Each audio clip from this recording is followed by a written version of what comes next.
ভাবলে অবাক লাগে না? আর সত্যি মনটা বিষণ্ণতায় ভরে যায়। আমাদের সমাজ কত চেঞ্জ হয়ে গেছে, সরকারের রং বদলে যাচ্ছে, সরকার বদলে যাচ্ছে, আমাদের সোসাইটি চেঞ্জ হয়ে গেছে। আমরা বলি নারীদের সামাজিক অবস্থানও চেঞ্জ হয়ে গেছে। নারীদের সামাজিক অবস্থান বলতে আমরা কি বুঝি? নারীদের সামাজিক অবস্থান বলতে কি আমরা এই বুঝি তারা কত হাই স্যালারি পাচ্ছে, কোন মাল্টি ন্যাশনাল কোম্পানিতে তারা কাজ করছে? না। হ্যাঁ, নারীদের সামাজিক অবস্থান বলতে মানুষ এই বোঝে, কিন্তু আসলে সেটা নয়।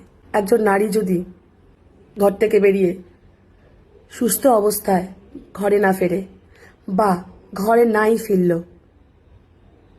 তাহলেও কি তার সামাজিক অবস্থানটা সেই থেকে গেল? প্রত্যেকটা ঘরের নারী এখনো অবধি, আজ অবধি, এই সময় অবধি সুরক্ষিত নয়। কেন সুরক্ষিত নয় নারীরা? সমস্ত কিছু বদলা কি নারীদের উপর দিয়ে যাবে?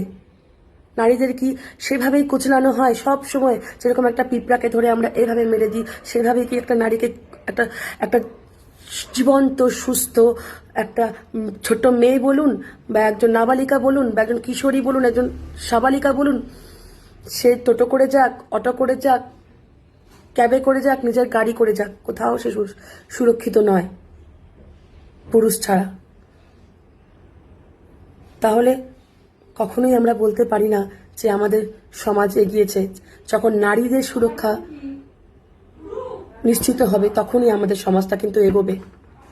আজকে একজনের সাথে আরেকজনের শত্রুতা হয়েছে, দুটো পরিবারের ঝগড়া লেগেছে, ব্যবসা বাণিজ্য, টাকা পয়সা যা নিয়ে ঝগড়া হোক, কিন্তু না, সেই বদলাটা তারা অন্য কোনোভাবে না নিয়ে একটা নারীর উপর নির্যাতন চালিয়ে, পাশবিক অত্যাচার চালিয়ে, তাকে মেরে ফেলে তার জীবন কেড়ে নিয়ে, এবং যতক্ষণ সে জীবন্ত থাকে তার উপর যে অত্যাচারটা শুরু হয়, কতক্ষণ ধরে সেই পাশবিক অত্যাচারটা চলে এবং সেই নারীটা সহ্য করে, তার উপরে আমাদের প্রতিশোধটা চলে সমাজের।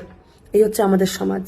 খুবই দুঃখের সাথে জানাচ্ছি, আমাদের সমাজ, আমার তো মনে হয় আমাদের সমাজ বোধহয় কয়েক হাজার বছর আগে সেই সমাজ ভালো ছিল, যে সমাজে নারীদের সম্মান ছিল।